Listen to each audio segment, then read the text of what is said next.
درختوں کی کھوکھلی ٹہنیوں پر سے جب ہوا گزرتی تو عجیب سی سنسناہٹ ہوتی جو سرسراتی ہوئی جنگلی گھاس اور جھاڑیوں کے ساتھ مل کر بڑا خوفناک تاثر دیتی، اور اس میں کوئی الو وحشت کے عالم میں چیختا تو دل دہل جاتا۔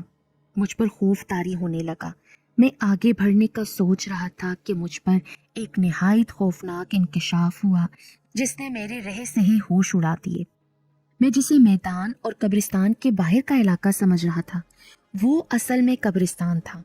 بہت وقت گزرنے کی وجہ سے قبریں زمین میں دھس چکی تھیں، کتبے گر چکے تھے اور ان پر مٹی کی اتنی تہیں جم چکی تھیں کہ وہ مٹی کا حصہ معلوم ہوتے تھے۔ درخت بھی سب ویران ہو چکے تھے اور جنگلی گھاس اور جھاڑیوں نے زیادہ تر زمین کو چھپا رکھا تھا۔ ایسے میں سنگ مرمر کے ایک کتبے پر جس پر مٹی کی تہ تو جمی تھی مگر وہ گرا نہیں تھا بلکہ زمین میں کھڑا ہوا تھا، اس پر نظر پڑتے ہی مجھ پر انکشاف ہوا کہ میں اس وقت قبرستان کے درمیان میں آدھی رات کے وقت اکیلا کھڑا ہوں۔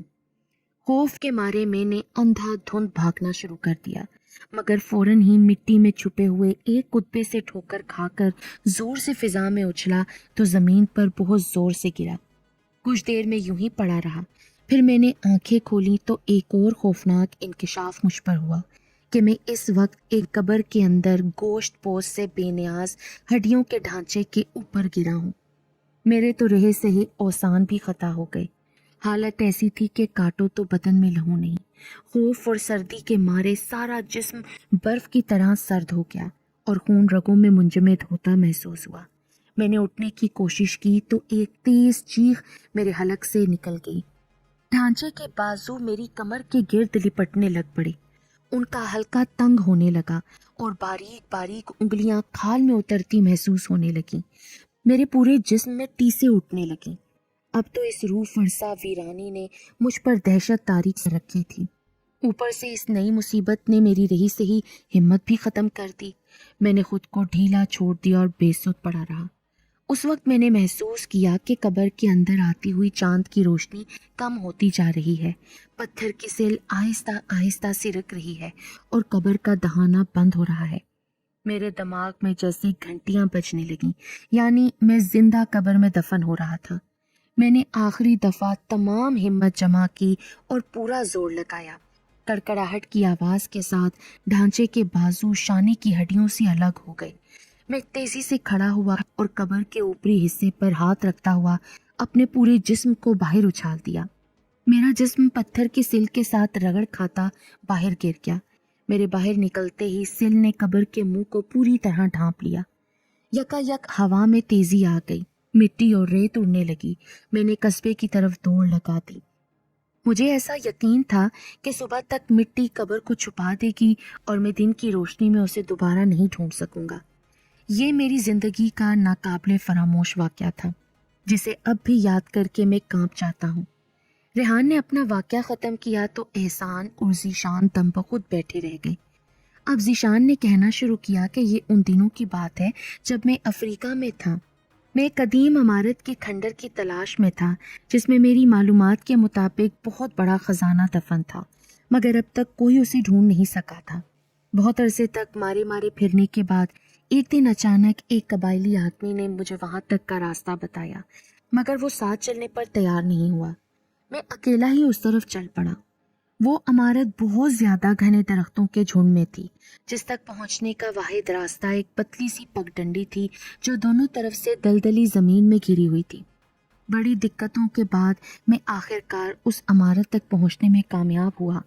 وہ ایک چھوٹی سی عمارت تھی جو کہ اب کھنڈر میں تبدیل ہو چکی تھی، اور اس کے درمیان بڑا گنبد کافی حد تک سلامت تھا، مگر وہ ابھی عمارت کی شکستہ دیواروں پر ٹکا ہوا تھا۔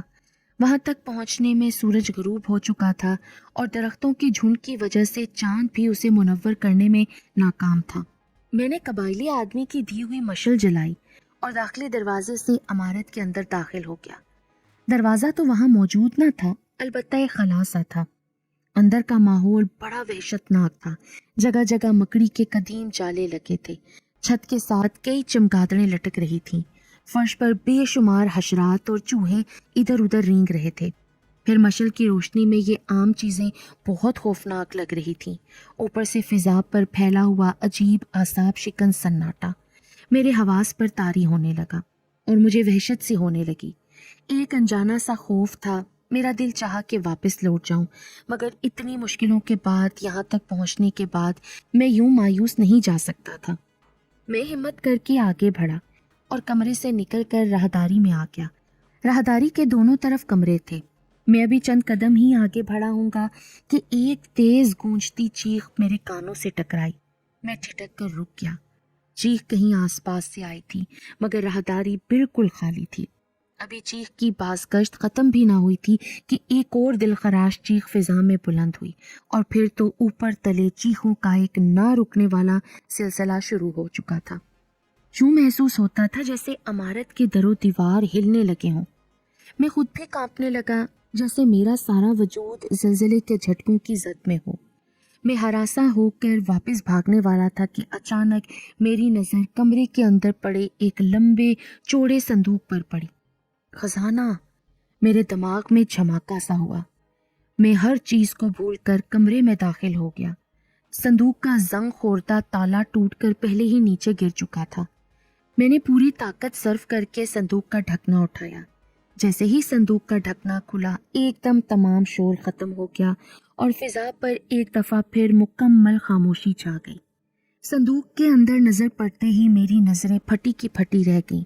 صندوق لبالب قدیم اور قیمتی جواہرات اور سونے کی اشرفیوں سے بھرا پڑا تھا۔ ابھی میں غیر یقینی کے عالم میں یہ خزانہ دیکھ ہی رہا تھا کہ وہ منظر میری نظروں نے دیکھا، جو کہ اب بھی نگاہوں کے آگے آ جائے تو رونگٹے کھڑے ہو جائے۔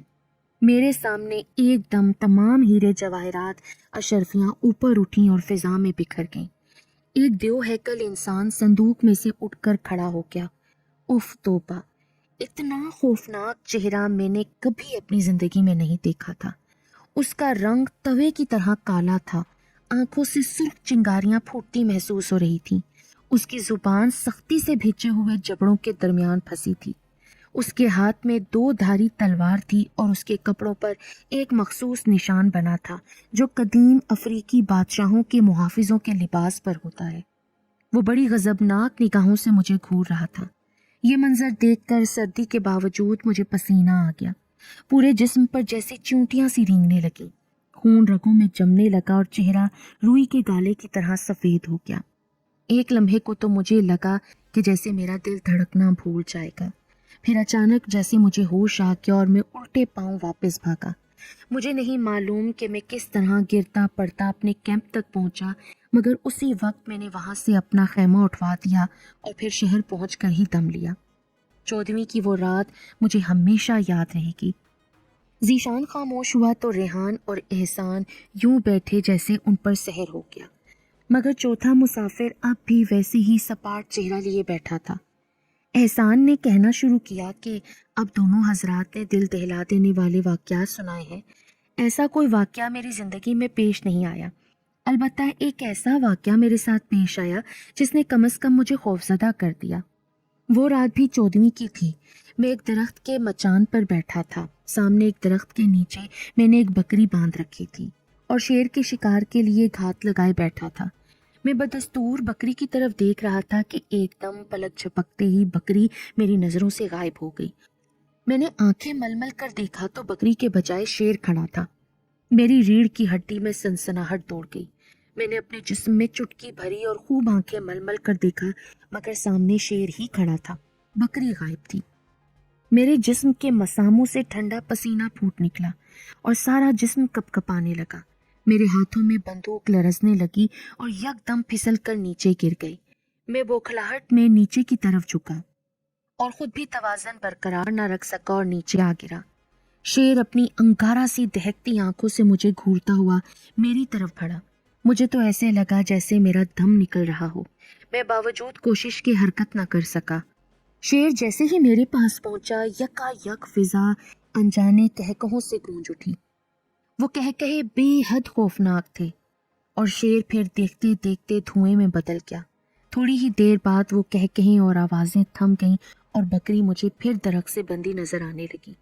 اس کے بعد ساری رات خیر و عافیت سے گزری۔ مگر وہ لمحات میری زندگی کے سب سے خوفناک لمحات تھے۔ میرا خیال ہے کہ وہ کوئی بدرو یا جن تھا جو مجھے پریشان کر رہا تھا۔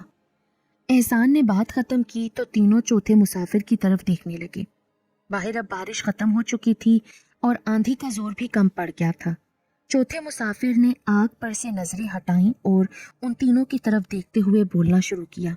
میری زندگی میں ایسے بے شمار خوفناک واقعات ہیں اور میں اس دوران بہت سے لوگوں سے ملا ہوں، مگر چونکہ آپ تینوں اس وقت یہاں موجود ہیں تو اس لیے آپ کے حوالے سے بات کرتا ہوں۔ دراصل اتفاقاً میں بھی ہمیشہ 14ویں کی رات کو ہی اپنی دنیا سے باہر نکلتا ہوں۔ اپنی دنیا سے؟ کیا مطلب؟ تینوں کے منہ سے ایک دم حیرت کے مارے نکلا۔ ارے بھائی، آپ لوگ خاموشی سے میری بات سنو گے تو میں سناؤں گا نا۔ اس نے شعلہ بار نگاہوں سے غصے سے تینوں کو گھورا تو جیسے تینوں کی زبانوں کو تالے لگ گئے۔ انہیں اپنے جسم میں سنسناہٹ محسوس ہونے لگی۔ پھر اس چوتھے مسافر نے دوبارہ کہنا شروع کیا۔ ایسی ہی ایک 14ویں کی رات تھی جب میری ملاقات ریحان صاحب سے ہوئی، جب میں ایک قبر میں ڈھانچے کی شکل میں آرام کر رہا تھا۔ ہاں، شیر اور بکری کا بھیس بدلنے میں تو مجھے اتنا لطف نہیں آیا، مگر تابوت میں پڑے مردے کی صورت میں ذیشان صاحب سے ملاقات خوب تھی۔ اس کے بعد آج ہی میں انسانوں کی دنیا میں آیا ہوں۔